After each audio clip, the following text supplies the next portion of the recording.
First, the Bank of England forgot to increase rates after dropping them to 0% in 2009. Then we had Brexit, COVID, and the government printing infinite amounts of money and dishing it out to their mates. That money printing brought about inflation, and the Bank of England was so slow to react to that inflation that it was allowed to run up to over 10%. If you want to understand exactly how we got here, me and Sasha posted a video on his channel breaking down how bad the situation is and why it's so bad. Damien? Oh, sorry, mate. Yeah, you should definitely go and check that video out, but right now, let's talk about solutions. Because the policies the government has put in place so far have fallen woefully short of addressing the underlying problem. Here may be more of a PR exercise. And the underlying problem is that the combination of persistent high inflation and interest rates going up at the fastest rate in history mean people can't afford to pay their bills. This problem is particularly acute in the UK compared to some other countries, because most mortgages in the UK are fixed for periods of 2 to 5 years, and this means that all of those mortgages are going to come off the low rates either onto a tracker or a new fixed rate. And instead of having a mortgage at 1.5%, you're going to have a mortgage at 6.5% or 7.5%.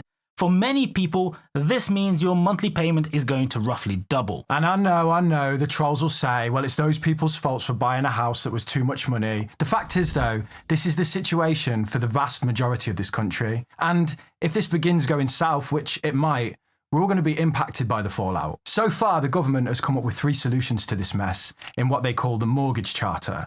Those options are switch to an interest-only mortgage for 6 months, get a new fixed-term deal after the old one expires without an affordability check, or allow customers to extend the term to stretch their mortgages out for longer. Switching to an interest-only mortgage for 6 months is a short-term plan that does nothing to solve the problem and just kicks the can down the road. You still pay as much interest to the bank. In fact, by not paying the principal for 6 months, you either have to extend the length of your mortgage or your payment after the 6 months are up will have to be even higher. In the end, you will actually pay the bank more interest in total. So this solution is there to benefit the banks and doesn't solve anything. Getting a new mortgage without an affordability check sounds nice, right? Except that the new deal is going to be double what your old one was, so affordability check or not, you still won't be able to afford to pay it anyway. What kind of a solution is that? Let customers take on debt that they can't actually pay back without checking whether they can or not in the first place. You actually have to understand that the UK government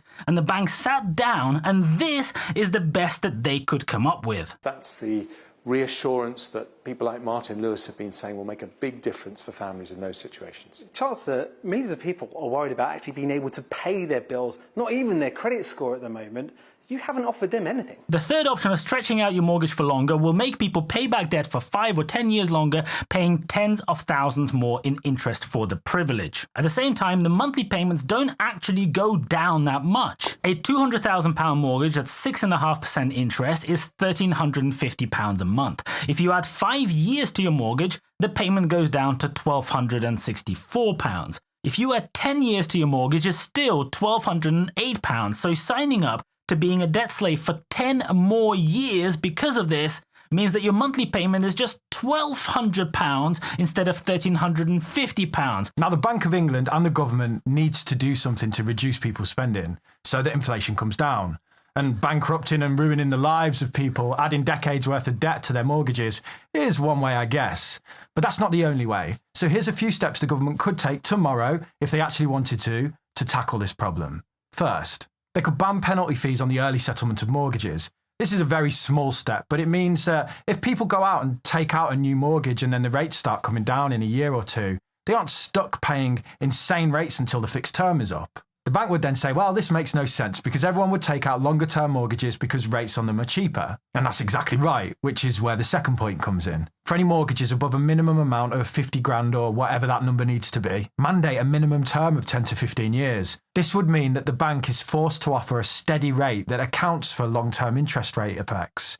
So the interest rate over the long term averages out between periods of high rates and low rates. It means that you could get a mortgage at 3 or 4% interest instead of 7%. So whenever you happen to need to move house, you don't get a payment shock, regardless of when that is, because interest rates have increased, say, from 0.25% to 7%. It would make for a far more stable housing market and stop the boom and bust cycle. The government can step in and provide banks with paper liquidity while interest rates are high to bridge the gap between the Bank of England base rates and the mortgage rates. That liquidity can then be clawed back when the rates flip in the future. Next, energy. Energy bills in the UK have exploded since Russia invaded Ukraine. The average energy bill today is more than double what it was before, and this is after the price cap went down in July. The energy price cap increased by 54% in April 2022, only 1 month after the war broke out. And in October, it was increased by 80%. Consumers didn't end up paying the full 80% increase because the government's energy price guarantee did. But the energy companies still collected the full whack. The difference wasn't paid by us directly, but it was paid by the government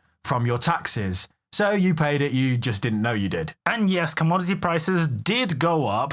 Gas increased by 200% after Russia invaded, but here is an interesting chart. If you look at this chart, you can see that electricity wholesale prices have come right back down to around 8p per kilowatt hour, which is cheaper than it was 2 years ago in July 2021. So, slight issue. It's been about 2 weeks since me and Sasha filmed the video that you're watching, hence why my hair's a load longer than it was at the time.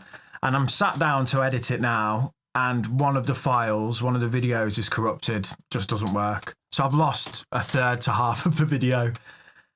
Oh, so annoying. And to make matters worse, Sasha at the minute is on holiday with his family, so it's not like he can just record a section. I need to figure out a way to fix this. To be fair, actually, Sasha posted a video the other day from his holiday destination. Hey guys, it's Sasha. So maybe he's got the ability to record some stuff.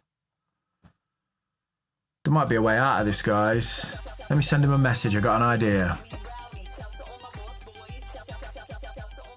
But of course, the price consumers pay hasn't come down to the same levels and is now twice as high as it was back then. And the picture is much the same with natural gas. The price is down 80% from a year ago, but your bills are still through the roof. At the same time, Centrica, the owner of British Gas, reported profits of £969 million, up 900% in the last 12 months. Well, British Gas say that 500 million of this, more than half of the profit, is a one-off, a consequence of changes to the price cap imposed by the regulator Ofgem, changes made to help them and other suppliers recoup the losses they've actually been making over the last 4 years. But this is just the tip of the iceberg. If you look at their reports, you can see that the group operating profit was £6.5 billion, and this number includes all the other parts of the business like energy, trading and upstream. This is basically a way of obfuscating the profit so that technically these other parts of the business are making the money, not the consumer part, these other bits, even though it's all part of the same thing. You as a consumer are ultimately paying for all of this.